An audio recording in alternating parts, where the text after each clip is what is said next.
이제 오전에 이제 하나님 말씀 보도록 하겠습니다. 오전에 하나님 말씀은 요한복음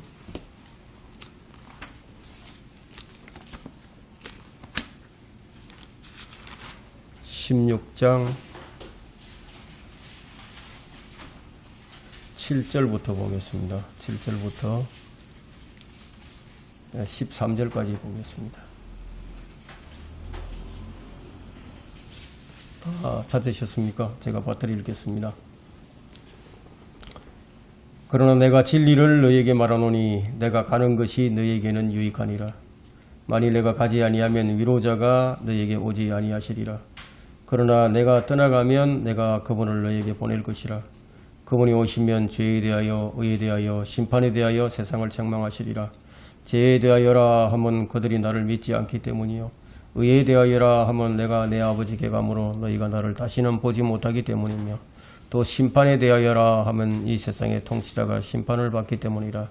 내가 아직 너희에게 말할 것들이 많이 있으나 지금은 너희가 그것들을 감당할 수 없느니라. 그러나 진리의 영이 오시면, 그분이 오시면 너희를 모든 진리로 인도하시리라. 그분은 자신에 관하여 말씀하지 아니하시며 무엇이나 들은 것을 말씀하실 것이요, 또 너희에게 다가올 일들을 알려주시리라. 오늘 이 설교 제목은 예수님께서 성령님을 보내셨는데 이제 성령께서 오셔야만 했던 목적과 이유가 무엇인지를 살펴보고자 합니다. 그래서 제목을 성령께서 오셔야만 했던 목적과 이유, 이제 이런 제목을 이제 붙였습니다. 주님께서 제자들에게 약속하시기를 그러나 내가 진리를 너희에게 말하노니 내가 가는 것이 너희에게 유익하니라. 만일 내가 가지 아니하면 위로자가 너희에게 오지 아니하시리라. 그러나 내가 떠나가면 내가 그분을 너희에게 보낼 것이라. 이 말씀의 의미는 뭐죠? 예수님과 성령님의 임무교대죠. 임무교대를 하셨습니다. 그러면 지금 이 은혜의 시대에, 교회 시대에 역사하시는 분이 누구시죠? 성령님이시죠. 사실이 이러한데도 가장 잘 모르고 있는 부분이 있다면 성령 하나님에 대한 지식이에요. 성령 하나님에 대한 지식이 참 부족합니다. 그래서 오늘날 성령님에 대한 오해가 많이 일어나고 있습니다. 우리는 하나님, 아버지 하나님과 아들 하나님에 대한 이 부분을 아는 것만큼 우리가 성령님에 관해서도 우리가 알아야 됩니다. 그래야만 우리가 하나님을 올바로 섬길 수가 있습니다. 성령의 사역은 우리가 이 사도행전에서만 찾을 것이 아니라 바로 예수님께서 성령님에 대해서 말씀하신 이 요한복음, 특별히 이제 14장부터 16장에는 그분의 사역이 어떠하신가를 이제 제시하고 있기 때문에 우리가 그 부분을 찾아야 할 것입니다. 그래야 우리가 오류를 범하지 않을 수 있습니다. 성령님에 관해 좀 더 정확하고 상세하게 알기 위해서 앞으로 제가 이제 성령에 관한 말씀을 시리즈로 좀 해서 이제 강론을 하고자 합니다. 다음 주부터는 이제 그렇게 하려고 합니다. 구약 성경은 예수님이 오신 것을 말하고, 또 예수님께서 구약 성경이 나에 관하여 말씀하고 있다, 이렇게 이제 말씀을 하셨습니다. 그래서 성경을 알게 되면은 예수님이 바로 역사의 주인공이심을 알게 되죠. 그 예수님이 곧 하나님이라는 사실을 이제 깨닫게 됩니다. 구약 성경 곳곳에 예수님에 관한 예표들이 참 많이 산재해 있습니다. 그래서 구약 성경은 예수님의 모습을 이렇게 비춰주고요, 성경이 그분의 이야기라는 사실을 깨닫게 해줍니다. 그래서 구약 성경을 통해서 우리가 알게 되는 것은 예수님이 오실 것에 대한 이 구체적인 기록이 이제 구약 성경에 있고, 심지어 이제 구약의 제사법이 있죠. 제사법이 있는데 이 제사법이 모두 예수님의 고난과 그분의 죽음을 예표하고 있다는 거예요. 하나의 모형으로 제시되고 있다는 거예요. 그 음식 제사를 드릴 때 고운 가루를 빻아가지고 그냥 드리는 것이 아니라 가루를 빻아가지고 그래서 이제 그분께 드렸는데, 그것은 무엇을 의미하느냐? 예수 그리스도의 고난을 의미합니다. 그게 얼마나 큰 고통인가 하면 곡식을 가루로 빻는 그것으로 이제 묘사를 하고 있다는 거예요. 우리 주님께서 그런 고통을 받으신 거예요. 그리고 이제 오신 예수님을 제시하는 책이 사복음서입니다. 구약에 약속하셨던 그분이 실제적으로 이제 오셨다. 이게. 그것이 기록하고 있는 것이 사복음서예요. 따라서 이제 성경 전체는 예수님이 오실 것이다. 그리고 예수님이 오셨다. 그리고 예수님이 다시 오실 것이다. 이것을 말하고 있습니다. 그분이 3년 반의 사역을 마치시고 이제 하늘로 이제 올라가시고 약속된 성령께서 오심으로 인해서 사도행전이 이제 시작이 됩니다. 즉 교회 시대가 이제 시작이 된 거죠. 그럼 예수님께서 떠나신 이유가 무엇이요? 예수님께서 떠나신 이유가 예수님께서 말씀하시기를 너희의 유익을 위해서라고 말씀하셨어요. 너희의 유익을 위해서 내가 떠난다. 구원받는 일로부터 시작해서 우리가 하늘로 올라가는 그날까지 우리는 성령님의 인도함을 받아야 됩니다. 그리고 성령님의 지시를 또 받아야 합니다. 그리고 우리는 성령을 떠나서는 아무것도 할 수가 없습니다. 주님께서 이 땅에서 사역을 하실 때는 그분이 육신의 몸을 입고 계셨기 때문에 모든 사람들을 동시에 다 상대할 수가 없었어요. 같은 시간에 다 상대할 수 없었어요. 그러나 성령님께서는 이 우주 어디에 있든 뭐 달나라를 가 있든 화성을 가 있든 비행선을 타고 있든 관계없이 어디에 있던 사람들이 간에 어디에 있는 사람들이든지 간에 동시에 상대할 수 있는 분이 바로 성령님이시다. 성령님은 한계가 없으십니다. 모든 사람을 동시에 다 상대할 수가 있습니다. 그래서 예수님께서 내가 떠나는 것이 너에게 유익하다 말씀하신 이유예요. 이게 육신으로 오신 예수님은 우리 안에 들어오실 수가 없었죠. 들어오실 수가 없어요. 또한 동시에 전 세계 모든 곳에 계실 수도 없었어요. 그러나 그분이 보내시는 성령께서는 하나님의 영이시니까 영이시다. 이게. 그러니까 어디에 누구 안에도 들어가실 수가 있다. 이게. 그래서 성령이 오셔야만 했다는 겁니다. 성령께서 오셔야만 하는 이유와 목적이 참 많이 있지만 그것들을 한 시간 안에 다 강론할 수 없습니다. 엄청난 방대한 분량입니다. 그래서 오늘은 이제 일부분만 좀 강론을 하려고 합니다. 성령을 보내신 이유가 뭐냐? 첫 번째, 우리가 감당할 수 없는 것들을 감당할 수 있도록 도우시기 위해서 오셨어요.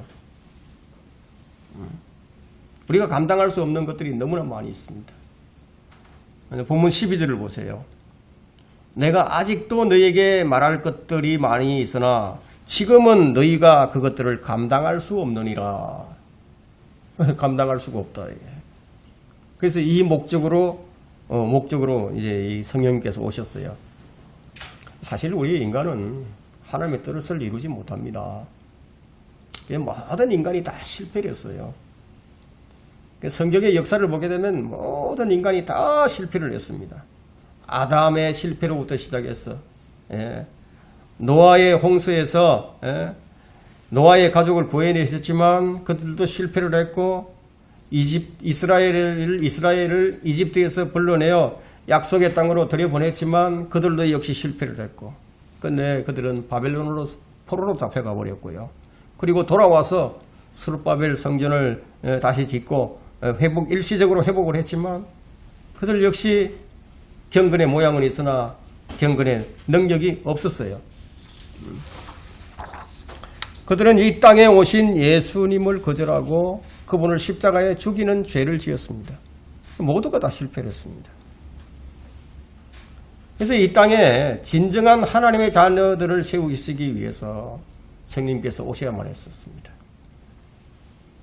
예수님이 역사의 주인공으로 서 계시기는 하지만 그러나 그분이 우리에게 일러주신 말씀이 뭐냐? 인간으로서 할 수 없는 하나님의 요구를 하나님의 능력으로 이렇게 세우는 것임을 알게 해주신다는 거예요. 우리 인간은 할 수 없어요.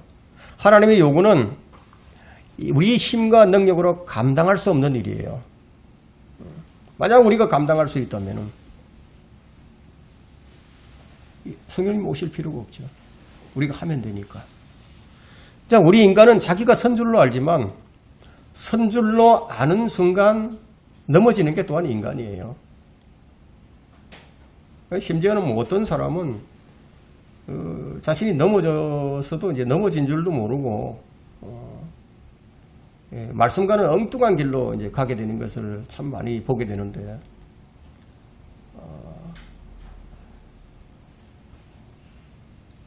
예수님께서 12제자를 이제 부르실 때요. 이 제자들이 배반할 것을 알고 부르셨을까요? 모르고 부르셨을까요?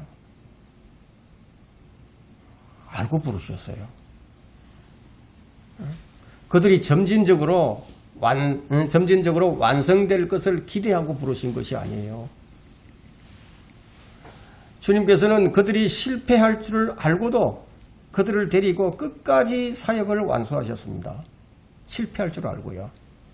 그러니까 인간이 실패할 수밖에 없는 이런 인간을 어떻게 예수님께서 온전하게 하시는가?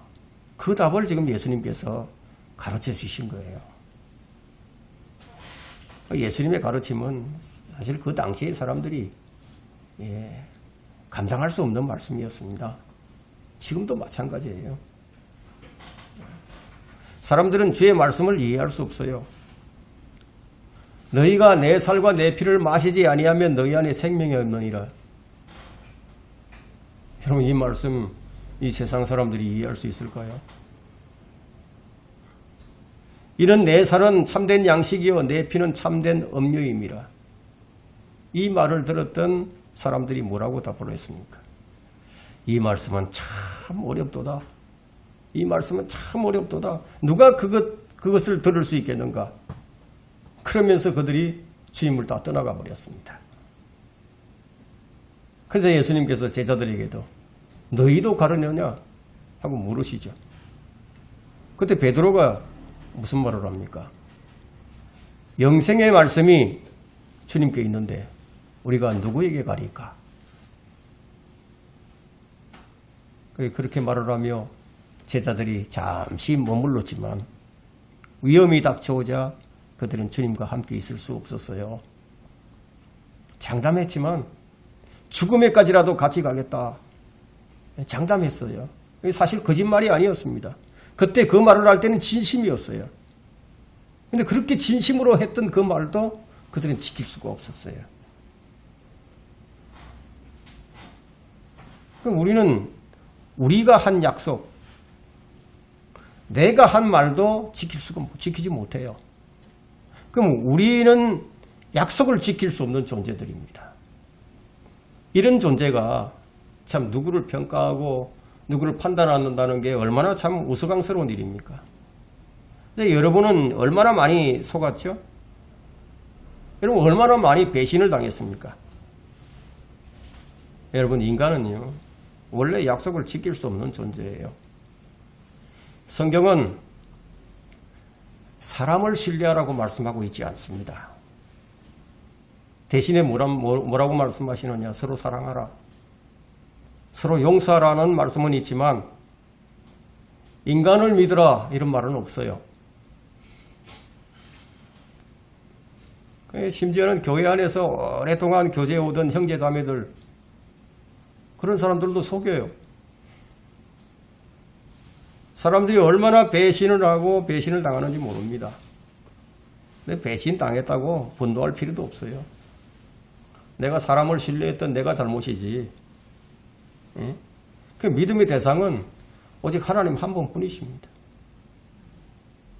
그래서 우리는 나의 믿음도 내 스스로 못 지켜요. 못 지킵니다. 그래서 예수님께서 우리가 믿음을 지킬 수 있도록 능력을 주셔야만 한다는 거예요. 베드로가 예수님을 부인하고 그야말로 피를 토하는 심정으로 통일하죠. 회개합니다. 그리고는 예수님 부활하신 예수님을 만난 후에도 그걸 어떻게 하죠? 낙향을 합니다. 본업인 업으로 돌아가서 갈릴리 바다에서 고기를 잡아요. 그때 예수님께서 찾아오시는 거예요. 제자들을 먼저 찾아오셔서 그들을 부르시고 그들을 먹이신다. 베드로에게 예수님께서 뭐라고 말씀하십니까? 네가 나를 사랑하느냐? 네가 나를 사랑하느냐? 한 번도 아니고 3번씩이나 물으십니다. 이것은 무엇을 의미하는지 아십니까? 주님께서는 우리의 사랑을 확인하시는 분입니다. 확인하시는 거예요. 정말 사랑하는지. 그 사랑의 고백을 들으면서 주님께서 뭐라고 말씀하십니까? 내 양들을 먹이라 이거예요. 내 양들을 먹이라. 내 양들을 먹이라 이거예요. 그런 말씀을 하신 후에 약속하신 말씀이 예루살렘을 떠나지 말고 약속된 성령이 오실 때까지 기다리라고 말씀하셨습니다. 그분이 오시면 언제나 너희와 함께 계시고 너희를 떠나지 아니하시고 너희를 지키시고 너희를 보호하시고 너희를 가르치시고 너희를 인도해 주시고 너희를 위로하시고 너희를 깨닫게 하시고 너희를 평안케 하시고 그렇게 하신다. 그분이 오시면은 너희가 놀라운 변화를 경험하게 될 것이다. 이런 말씀을 주신 거예요. 그래서 성령께서 오셔야만 비로소 우리는 그리스도인이 되는 거예요. 내 힘으로 믿는 신앙이 아닙니다. 그분께서 보내주신 성령의 능력으로 그분을 따르는 자가 되라는 거예요. 그래서 우리는 그분 안에 거하게 되고 그분의 능력을 힘입을 수 있게 되었고 그분의 위로를 받게 되었습니다. 성령님이 아니고서는 우리가 그분을 끝까지 따를 수가 없기 때문에 그래서 성령을 주신 거예요. 그럼에도 불구하고 성령으로 시작하였다가 육신으로 끝마치는 자들이 얼마나 많이 있습니까? 수많은 목사들이 그러하고요. 수많은 성도들이 그러합니다. 예수님께서는 자기를 부인하고 자기 십자가를 지고 나를 따르라 말씀하셨지만 자기 부인이 안 되는 사람이 있다. 자기 부인이 안 되는 사람은 결국은 추한 모습을 보이겠죠. 믿음의 경주를 끝까지 믿음을 지키면서 이 완주하는 일이 나를 의지하게 되면 큰일이 난다는 거예요. 이게 바울이 뭐라고 합니까? 서 있는 줄로 생각하는 사람은 넘어지지 아니하도록 주의하라. 주의하라.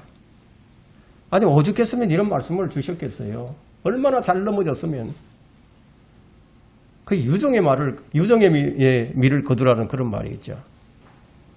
그래서 성령을 따르지 않게 되면요 마지막을 수치와 오물을 뒤집어 쓰고 죽게 됩니다.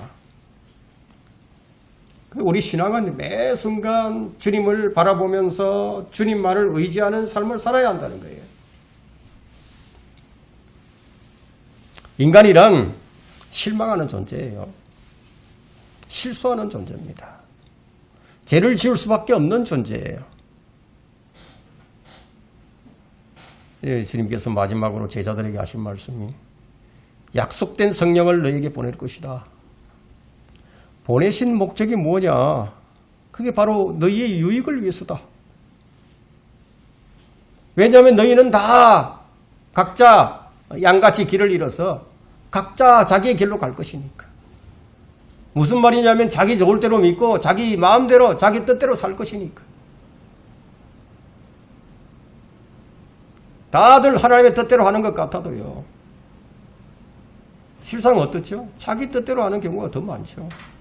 뭐 안 그런 것 같아도 자기 뜻대로 자기 원하는 대로 믿는 게 현실입니다. 이런 것들에서 벗어나지 못하는 것이 인간인데 주님 뜻대로 살게 하려고 주님의 마음에 들게 하려고 주님께 합당하게 하려고 그래서 성령님께서 오신 거예요. 주님께서 성령이 오시면 하시게 되는 일이 무엇인지를 말씀해 주셨어요. 성령께서 오셔야만 했던 목적과 이유. 두 번째는 우리 스스로 죄에 대하여, 의에 대하여, 심판에 대하여 깨달을 수 없기 때문이에요. 인간이 똑똑하고 잘난 것 같아도요, 자기 죄에 대해서도 깨닫지 못해요. 8절을 한번 보세요. 8절 보면은 그분이 오시면 죄에 대하여, 의에 대하여, 심판에 대하여 세상을 책망하시리라. 인간이 이 문제를 스스로 깨닫지 못합니다.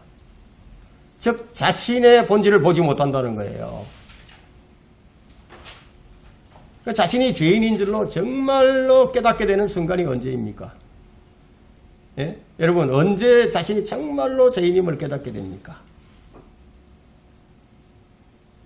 성령님께서 죄에 대하여 책망을 해주실 때 비로소 자신이 죄인임을 깨닫게 되는 거예요. 성령님께서 의에 대하여, 심판에 대하여 책망을 하실 때 비로소 죄가 무엇인지, 의가 무엇인지, 심판이 무엇인지 절절하게 깨닫게 된다는 거예요. 이것을 위해 성령님을 보내신 겁니다.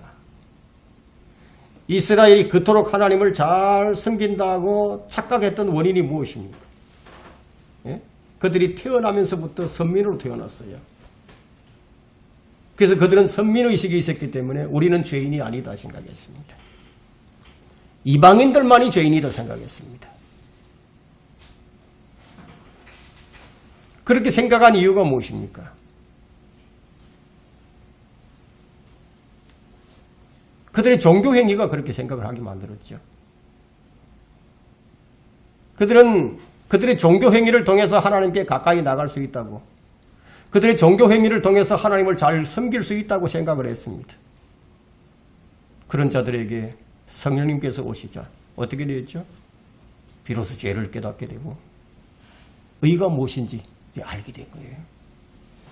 예수님께서 그토록 너희는 먼저 하나님의 나라와 그분의 의를 구하라고 말씀을 하셨지만 유대인들은 전혀 깨달을 수가 없었어요.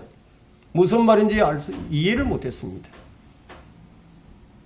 성령님께서 오시자 비로소 그것을 이해를 합니다. 유대인들이 생각했던 율법의 의가 아닌 하나님의 의이신 하나님의 의를 알게 된다는 거예요. 하나님의 의가 뭔지 알게 된다는 거예요. 그 말은 성령님께서 오셔야만 비로소 하나님을 올바로 알게 되고 올바로 섬길 수 있다는 그런 말이 되는 거죠. 그래서 평생을 도를 닦고 수행을 한 사람들이요, 하나님의 의가 무엇인지 모르죠. 몰라요. 불교가 알겠습니까? 철학자들이 알겠습니까? 과학자들이 알겠습니까? 모른다는 거예요. 하나님의 사랑이 무엇인지를 몰라요. 그러나 예수님을 자신의 개인의 구주로 영접을 하고 거듭나게 되는 순간 달라져 버린다는 거예요. 사람이 달라져 버려요. 그러므로 누구든지 그리스도 안에 있으면 새로운 피조물이라. 옛 것들은 지나갔으니 보라 모든 것이 새롭게 되었다. 그런데 성경은 이렇게 달라졌다고 말씀하는데, 근데 믿는다고 하면서 하나도 안 달라진 사람들이 있어요. 그들이 뭐죠? 하나도 안 달라졌어요. 가짜로 구원받은 자들이죠. 진심으로 예수님을 믿고 거듭나게 되면 달라져요. 성령께서 들어오시니까요. 성령께서 들어오셔서 너는 이제 하나님의 자녀가 되었어. 증거를 해주신다. 이게. 여러분, 술독에 빠져있던 자들이요, 예수님 믿고 성령으로 거듭나게 되면 그 술이 싫어집니다. 담배가 싫어져요. 의가 무엇인지, 의롭게 사는 게 뭔지 그걸 찾게 된다는 거예요. 여러분, 어두운 밤, 캄캄한 밤에, 어두운 방에 여러분 불을 한번 켜보세요. 전기 스위치를 올리면 불이 들어와요. 그러면 어둠이 어떻게 되죠? 사라지죠?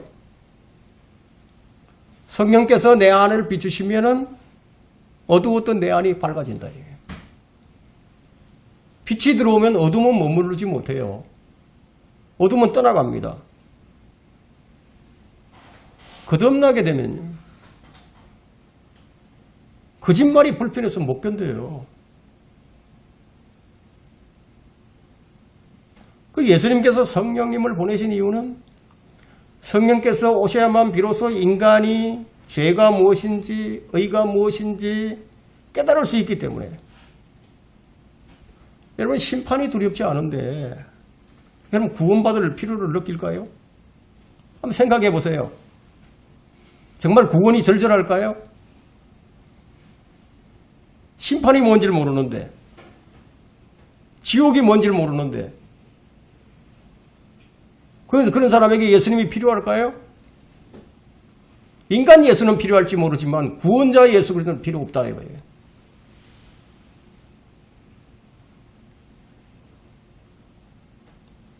심판이 두렵지 않은 사람은 구원의 필요를 느낄 수 없어요. 성령님께서 안 계신 사람은요, 목사가 되어도 거짓말을 밥 먹듯이 하는 거예요. 예수님은 약속하신 성령에 대해서 말씀하시기를 뭐라고 말씀하셨냐면, 그러나 성령께서 너희에게 임하시면 너희가 능력을 받으리니 그러면 예루살렘과 온 유대와 사마리아와 땅끝까지 이르러 내게 증인이 되리라. 그 약속대로 성령께서 오순절날 임하시자 그들이 능력을 받았어요. 그리고 밖으로 뛰쳐나갑니다. 그리고 각 나라의 방언들로 말씀을 선포하기 시작합니다. 성령께서 임하시면은 무엇을 갖게 되느냐? 하늘의 소망을 갖게 됩니다. 그 소망을 갖게 되었으니까 그 사람은 더 기뻐하고 더 감사하고 더 사랑을 하게 됩니다. 그래서 누구에게나 생명을 전하는 사람이 되는 거죠. 이렇게 하시기 위해서 성령 보내주신 거예요.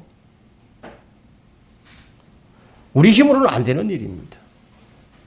주님이 주시는 힘으로 나를 부인할 수 있고 주님이 주시는 힘으로 자기 십자가를 질 수 있게 된 거예요. 내가 죄인임을 고백할 수 있는 능력이 어디서부터 오는 것인가? 하나님을 먼저 생각할 수 있는 능력이 어디서부터 오는 것인가 하는 게. 그 능력을 성령님을 통해서 주신다는 거예요.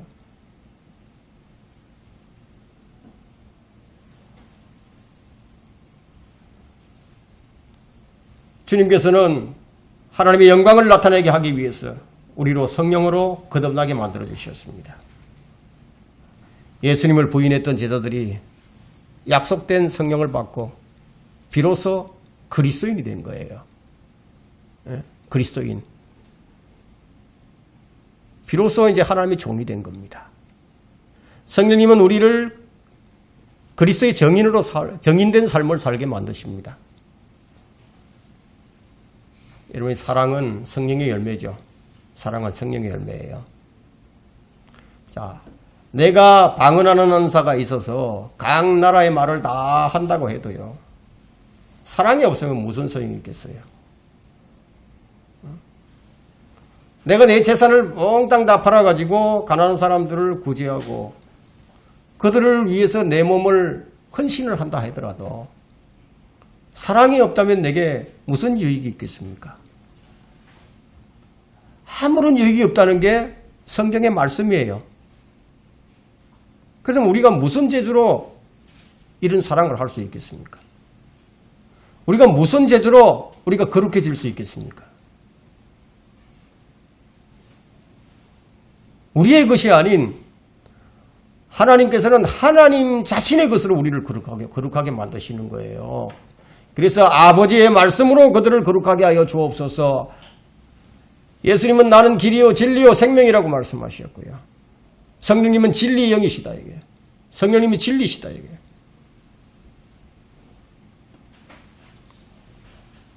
여러분이 무슨 지혜를 가졌기에 예수님을 창조주 하나님이신 것으로 믿을 수 있겠습니까? 여러분이 그분이 전능하신 하나님이라는 사실을 여러분 지혜로 믿을 수 있겠어요? 성경은 세상 지혜로는 하나님을 알지 못한다고 말씀하는데 여러분 스스로 그것을 알고 여러분 스스로 예수님을 창조주로 믿게 되었다면 그렇다면 여러분은 하나님보다도 더 지혜로운 사람이 되는 거 아니겠습니까? 우리가 무슨 재주로 하나님의 아들이 될 수 있겠어요? 성령님의 능력이 아니면 그게 가능하겠습니까? 성령에 의해 하나님의 아들들이 된 우리가 또한 어떻게 그리스도의 충만하심 장성한 분량에 이를 수 있겠어요? 성령님의 아니시라면 불가능한 일이다. 이게. 그분이 우리를 날마다 이끌어 가시지 않는다면 거룩한 삶은 불가능한 일이 되는 겁니다. 그러면 안 되는 일을 되는 것처럼 하게 하는 게 뭐예요? 안 되는 일을 해보겠다고. 안 되는 일을 되는 것처럼 만드는 게 그게 위선이죠. 그래서 예수님께서 우리가 위선자로 살지 않게 하기 위해서 그래서 성령님 보내주신 거예요. 성령님께서 오셔야만 했던 목적과 이유 세 번째는 너희를 모든 진리로 인도하시리래. 13절을 한번 보십시오. 그러나 진리의 영이신 그분이 오시면 너희를 모든 진리로 인도하시리라. 그분은 자신에 관하여 말씀하지 아니하시며 무엇이나 들은 것을 말씀하실 것이요 또 너희에게 다가올 일들을 알려주시리라. 그분은 자신에 관하여 말씀하지 아니하시고요. 말씀이신 분에 관하여 말씀하시는 분이에요. 14절 보세요. 그분이 나를 영화롭게 하시리니 이는 그분이 내 것을 받아서 너희에게 알려주실 것입니다. 성령님은 성령님 자신을 영화롭게 하는 게 아니라 예수 그리스도를 영화롭게 하는 분이라는 거예요.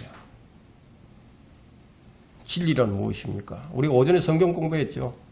믿음이 무엇이었습니까? 진리란 무엇이었습니까? 생명이 무엇이었습니까? 예수님이 진리예요. 아버지 말씀이 진리예요. 성령께서는 진리의 영이십니다. 진리의 영이 진리로 인도하신다는 것은 바로 성경 말씀으로 예수 그리스도께로 인도하시는 분이시라는 얘기입니다. 성경 말씀으로. 그래서 그분은 예수 그리스도에 대해서 증거를 하십니다. 정의는 목격한 자가 정인이 될 수 있어요. 직접 보고 들은 자라야 정인이 될 수 있다.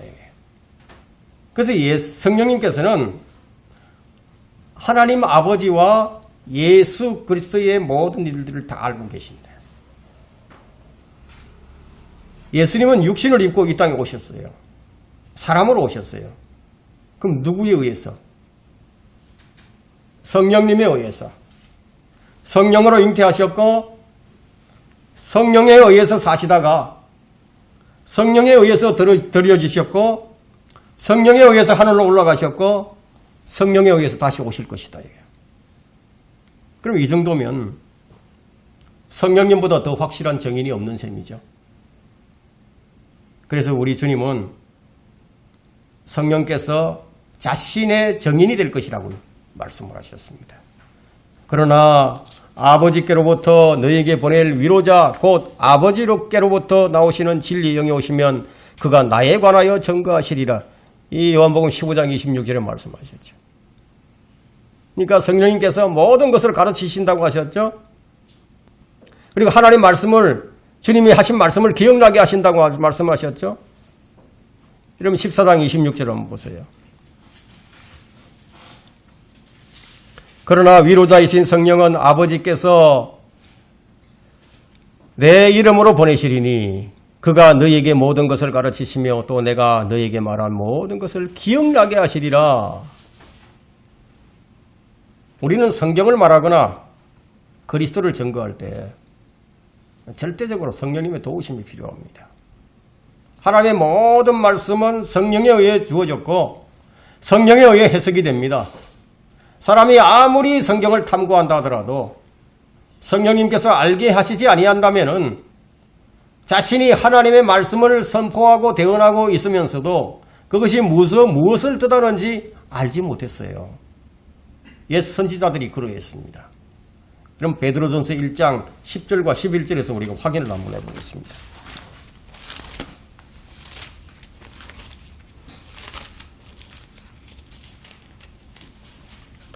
베드로전서 1장 10절, 11절 이 구원에 관하여는 너희에게 임할 은혜에 관하여 예언한 선지자들이 열심히 조사하고 살펴보던 것이며 그들 안에 계셨던 그리스도의 영이 그리스도의 고난과 다가올 영광을 미리 증거하실 때 그 영이 무엇을 또 어떤 시기를 지시하시는지 탐구하던 것이니라. 그들이 알고 싶어 했어요.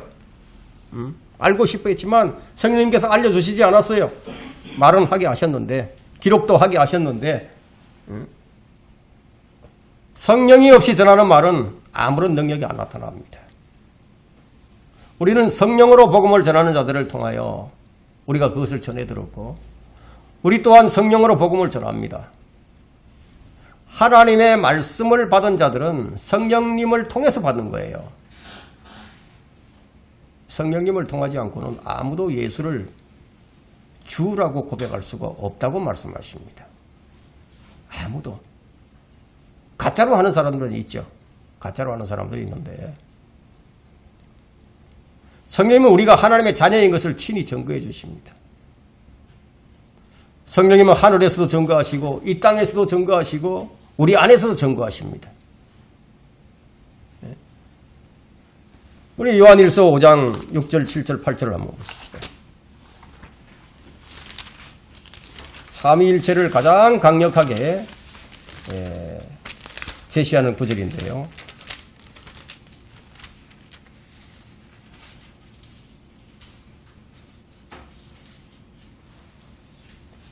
예수님께서 성육신하신 내용이 다 여기 들어있습니다.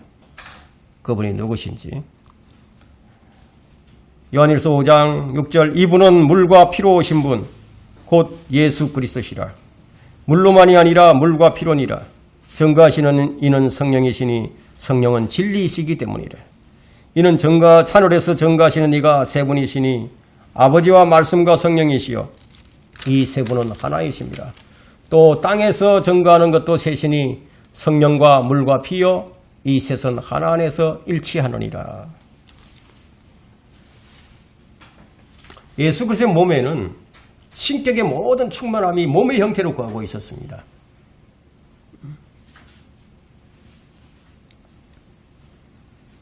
자, 그런 분께서 우리에게 성경을 주셨어요. 성경은 하나님의 말씀이죠. 그럼 우리가 무슨 능력으로 성경을 깨달을 수 있겠습니까? 우리가 무슨 능력으로 성경을 이해할 수 있겠습니까? 성령님께서 빛을 주시지 않는다면 어떻게 우리가 성경을 이해하고 깨달을 수가 있겠습니까? 여러분이 성경을 100번을 통독을 한다고 한들, 여러분이 신학을 한다고 한들 그걸 알겠습니까? 신학 석박사 학위를 받으면 무엇 하겠습니까? 성령님이 나타나심이 없는데 그게 무슨 의미가 있겠어요? 그냥 하나의 책일 뿐이에요.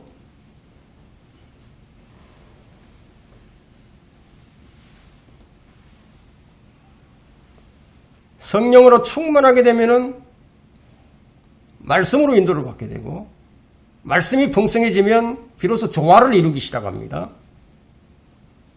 성령으로 거듭나야, 말씀으로 채워져야 비로소 이제 균형과 조화를 이루는 삶이 시작되는 거예요. 성령님께서는 말씀의 균형과 조화를 깨트리는 분이 아닙니다. 깨트리는 분이 아니십니다. 균형과 조화를 이루게 하시는 분이에요. 그런데도 나의 신앙에 말씀에 따른 그런 균형과 조화가 없다면 그게 뭐죠? 성령님께서 그렇게 하라고 가르치신 것인가요? 매일 성경을 읽고요. 매일 성경 강의를 듣고요. 비가 오나 눈이 오나 전도하러 나가는 자매가 있었습니다.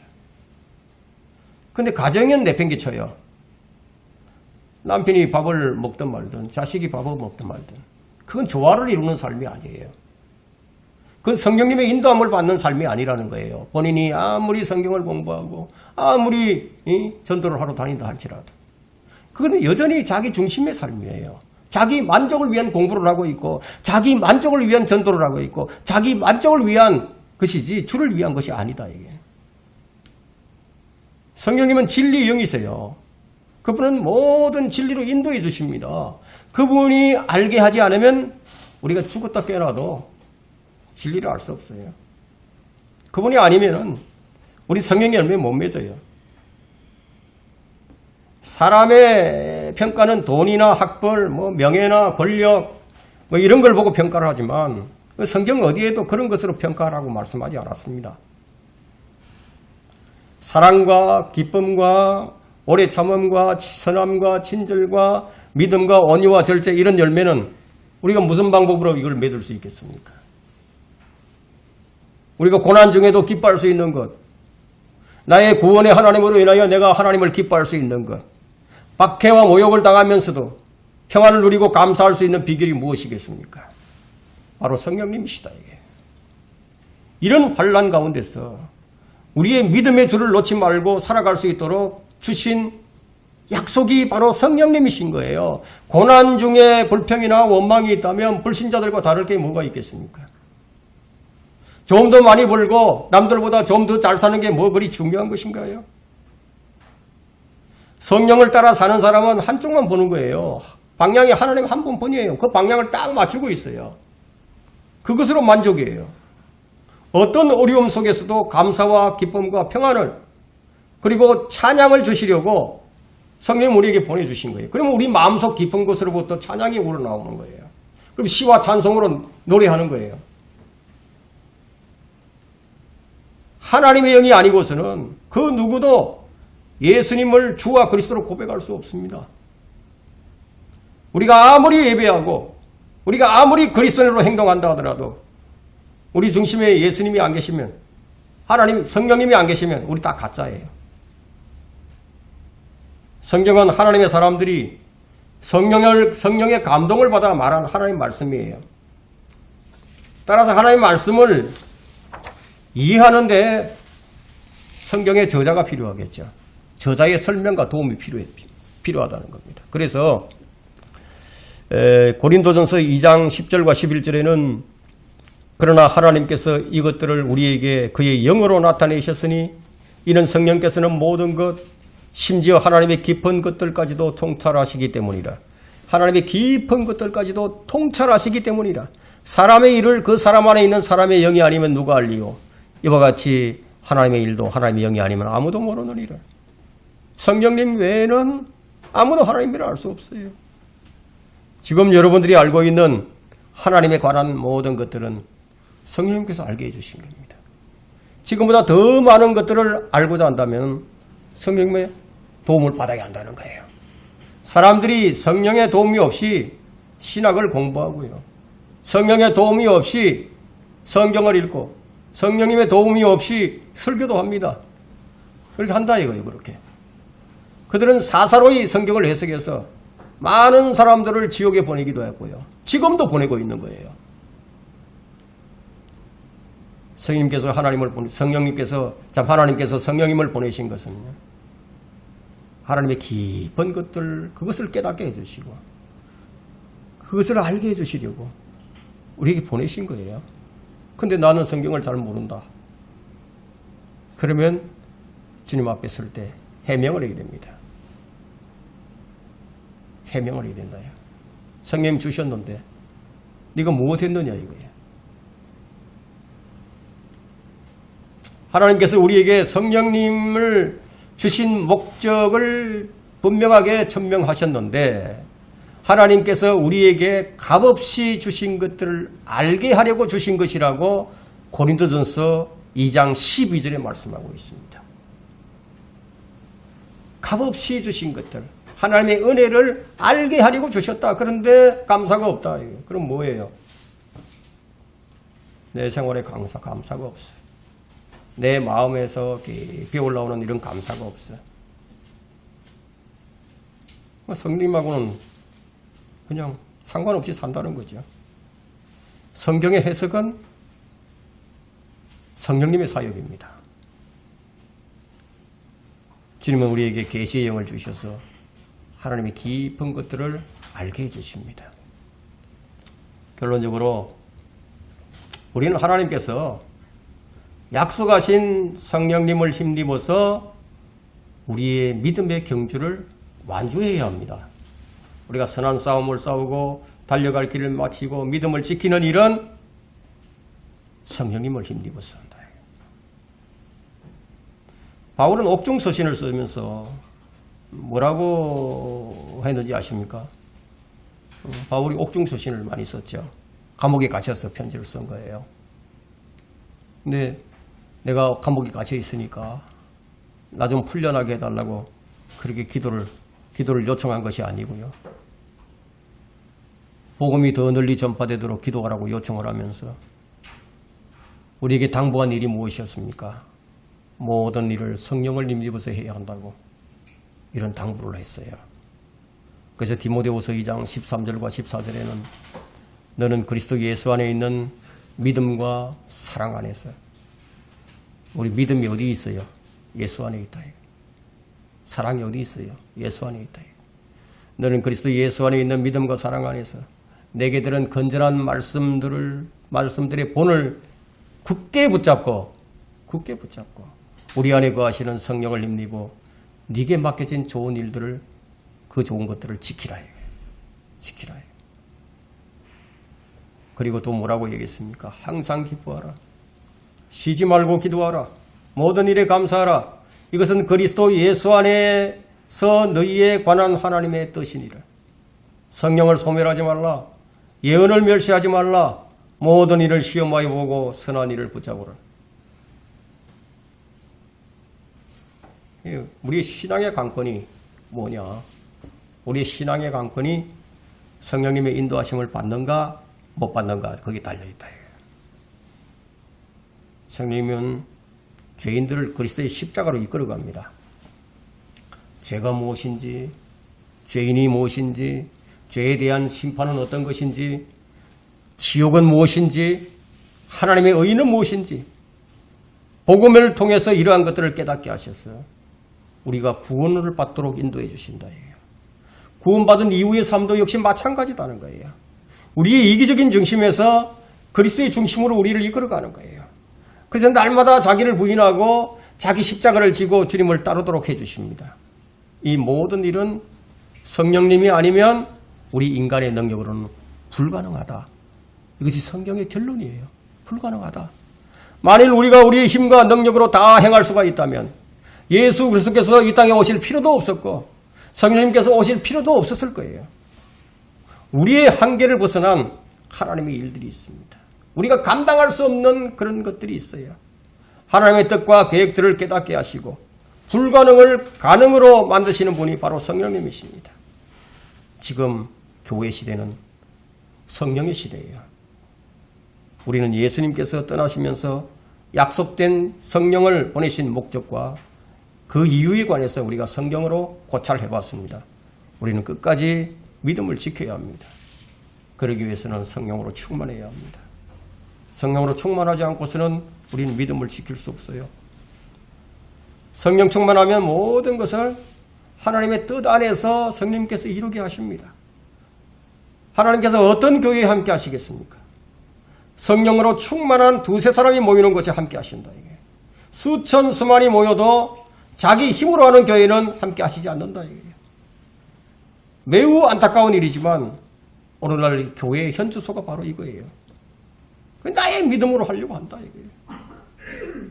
우리 모두는 주님이 주신 믿음으로, 여러분이 주님이 주신 그 믿음을 끝까지 붙들고 믿음의 경주를 완주하는 그런 성도들이 되시기를 바랍니다.